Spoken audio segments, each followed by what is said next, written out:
Kalau di ajang Liga Champions saya pikir masih terlalu pagi ya. Apakah kemudian tim Arsenal ya setelah Arsenal ini bisa kembali? Ya mudah-mudahan bisa gitu. Tapi ya itu tadi ada mentalitas yang harus mereka bentuk ya. Ada strategi yang juga harus mereka siapkan lebih bagus lagi.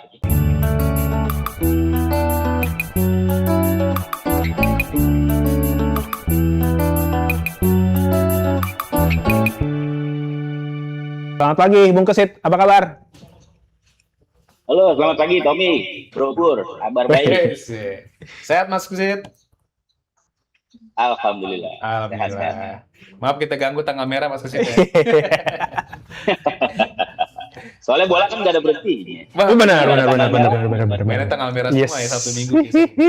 Iya. Bung Kesit, kemarin kan hampir saja Arsenal menjadi juara Liga Eropa, tapi langkahnya terhenti ketika babak penalti. Menurut Bung Kesit, apa sih yang menjadi pembeda antara permainan di laga Sabtu malam itu, Sabtu malam antara PSG dan juga Arsenal? Apakah memang secara mental Arsenal tuh masih belum memiliki mental juara, atau memang ini memang ya PSG memang semangat untuk menjadi back to back juara Liga Champions, Bung Kesit? Kalau saya lihat sih dua-duanya tuh ya. Jadi dari sisi permainan Arsenal ternyata juga belum meyakinkan. Kemudian juga soal mentalitas ternyata mereka juga belum punya dibandingkan dengan PSG. Oke, memang Arsenal sukses menciptakan gol pertama ya lewat Kai Havertz di 6 menit pertama. Tapi saya melihat walaupun gol itu memang tercipta dari sebuah serangan yang coba dibangun oleh Arsenal ya. Tapi kan sebenarnya itu bola nemu aja tuh ya ketika Marquinhos gagal mengantisipasi clearance yang kemudian bola mental, sementara ada Pacho yang gagal memperhatikan pergerakan dari Kai Havertz begitu ya. Akhirnya terciptalah gol itu. Tapi setelah itu kan kita lihat permainan kan sebenarnya milik PSG ya. 70% ball position itu milik PSG. Cuma memang sayangnya PSG tidak bisa menciptakan gol lewat open play ya, walaupun akhirnya gol itu tercipta tapi dari titik penalti. Tapi terlepas dari itu, apapun gol yang diciptakan, gol balasan yang diciptakan oleh PSG dihasilkan melalui titik penalti, itu adalah proses atau bagian dari tekanan atau pressing yang terus mereka lakukan di sisi pertahanan Arsenal. Dan inilah yang kemudian membuat Arsenal sepanjang pertandingan memang betul-betul tertekan. Sulit bagi Arsenal untuk bisa keluar ya. Ada sesekali mereka mencoba untuk memanfaatkan serangan balik, tapi ya juga tidak efektif gitu.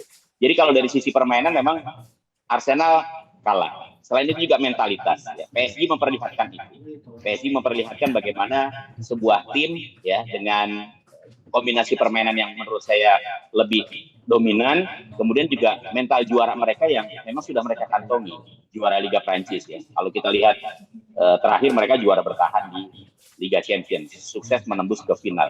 Ini kan secara mental mereka jauh lebih siap gitu, dan di persaingan Champions League itu soal mental menurut saya nomor satu itu. DNA juga berpengaruh gitu. Kalau kita lihat daftar dari juara-juara Liga Champions itu adalah klub-klub yang memang memiliki mentalitas yang sangat baik ya. Terakhir di Inggris diperlihatkan oleh Manchester City ya, bagaimana dominasi mereka di Liga Primer, kemudian mereka teruskan ketika mereka sukses meraih juara pertama kalinya di ajang Liga Champions. Jadi apa yang disampaikan Tommy tadi betul Tom. Jadi bukan cuma mentalitas aja, tapi juga dari sisi permainan menurut saya Arsenal kalah dibandingkan dengan PSG.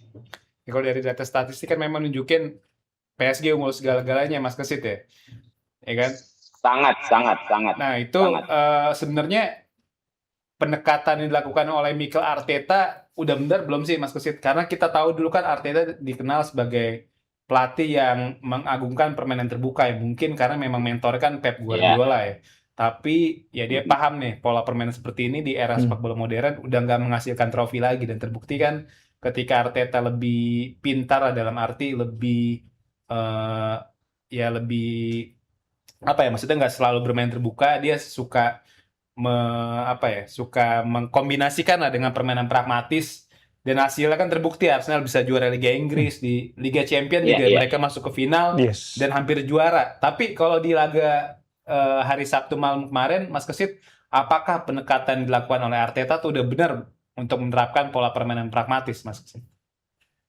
Iya, memang kalau kita lihat sepanjang musim ini ya, permainan yang begitu pragmatis memang diperlihatkan oleh Arsenal ya. Termasuk juga ketika mereka mencoba untuk menerapkan permainan seperti itu ketika menghadapi Paris Saint-Germain. Tapi persoalannya menjadi tidak mengenakan bagi Arsenal ketika dominasi permainan itu betul-betul dipegang oleh PSG ya. Oke, sukses di Arsenal adalah bagaimana kemudian mereka mampu untuk bisa menghentikan atau mematahkan peluang-peluang yang dimiliki oleh PSG di lini pertahanan Arsenal ya. Itu sukses tim mereka. Tapi ketika tim menghadapi gempuran bertubi-tubi ya, bahkan kalau kita lihat statistik kan 70, rata-rata 70 lah itu ya. 70 berbanding 30 gitu. Artinya apa? Dengan ball position seperti ini memang sangat sulit ya bagi sebuah tim yang kemudian bertahan, tidak selamanya kuat begitu loh. Itu terbukti begitu. Ada gol ya walaupun memang dari titik penalti seperti saya katakan tadi. Tapi kan itu proses dari sebuah tekanan yang bertubi-tubi yang akhirnya membuat konsentrasi di lini pertahanan menjadi berkurang, kesalahan sedikit bisa menjadi fatal dan itulah yang terlihat. Untuk bermain terbuka menghadapi PSG saya pikir akan sulit ya bagi Arsenal. Kalau seandainya mereka kemarin tampil lebih terbuka meladeni permainan PSG yang betul-betul menurut saya sangat-sangat solid di semua lini. Bung Kusit, ini kita mau ngebahas tentang yang juga lagi rame nih tentang pemain-pemain yang sudah dipanggil sama John Hartman. Tapi sebelum ke sana, saya juga masih penasaran nih, Bung Kusit. Ini kan kalau misalkan dilihat secara historis, ini berarti 10 tahun terakhir memang Arsenal juga menjadi runner up dari Liga Champions. Sementara 20 tahun yang lalu. 20 tahun yang lalu, 2005 ya, 2006. Terus ini juga kalau nggak salah Mikel Arteta kan sudah melatih Arsenal tuh dari 2019 ya. Dan di beberapa musim terakhir ini memang Arsenal akhirnya menunjukkan kembali tajinya. Bahkan banyak orang yang tadinya sudah menggantung baju Arsenal tiba-tiba belakangan jadi fans lagi sama Arsenal. Nah kalau misalkan melihat perkembangan Arsenal belakangan ini, Bung Kusit, apakah ada kemungkinan ternyata di musim depan Arsenal bisa jadi kembali juara Liga Inggris dan mungkin bisa meraih titel Liga Champions, Bung Kusit? Ya, jujur ya, kita lihat bahwa perkembangan signifikan memang diperlihatkan oleh Arsenal. Sepanjang musim ini mereka tampil begitu dahsyat menurut saya sampai akhirnya mereka bisa mengunci juara Premier League di musim ini. Di bawah Arteta, ya suka atau tidak suka, pelatih ini telah memberikan sebuah penampilan yang membedakan ya dari Arsenal dan itu dibuktikan ketika Arsenal juga ternyata mampu untuk bisa melangkah jauh di ajang Liga Champions gitu. Mungkin ya persoalannya adalah ketika tampil di ajang Liga Champions sepanjang musim ini kan mereka tidak pernah bertemu dengan tim dari Prancis ya, berbeda dengan PSG loh. PSG 4 tim dari Inggris itu mereka kalahkan ya, dari mulai Spurs, kemudian ada Newcastle, ada Chelsea, dan terakhir Liverpool. Sementara Arsenal, walaupun mereka sukses 8 pertandingan tidak pernah kalah ya di ajang Liga Champions sebelum masuk ke ajang knockout, mereka tidak pernah bertemu tim dari Prancis loh. Ya, mungkin ini yang kemudian membuat Arsenal seperti linglung gitu ketika harus menghadapi raja Prancis, harus menghadapi juara bertahan PSG yang akhirnya kita lihat walaupun mereka mampu untuk memberikan perlawanan, tapi kan tidak optimal begitu. Dan akhirnya mereka harus menyerah. Ketika pertandingan harus diakhiri dengan adu penalti, memang akhirnya semuanya 50-50 begitu loh. Tapi kan harus kita lihat juga bahwa dari sisi penampilan, PSG memang lebih bagus dibandingkan dengan Arsenal. Kalau kemudian PSG wajar atau tidak, pantas atau tidak, ya pantas gitu. Karena dari sisi permainan mereka sebenarnya juga unggul, ya. Kemudian ketenangan mereka, ya mentalitas mereka. Arsenal telah memperlihatkan sebuah kemajuan yang signifikan. Kalau kita bicara apakah musim depan mereka akan bisa bersaing lagi, pastinya bakal ya bisa ya bersaing lagi. Tapi kita akan melihat sejauh mana kemudian Arteta bisa memenahi tim ini, begitu. Atau kemudian kita lihat juga bagaimana tim-tim lain yang juga punya aura untuk bersaing kuat di ajang Liga Primer seperti Man City atau Manchester United, Liverpool, ini kan juga harus mereka antisipasi.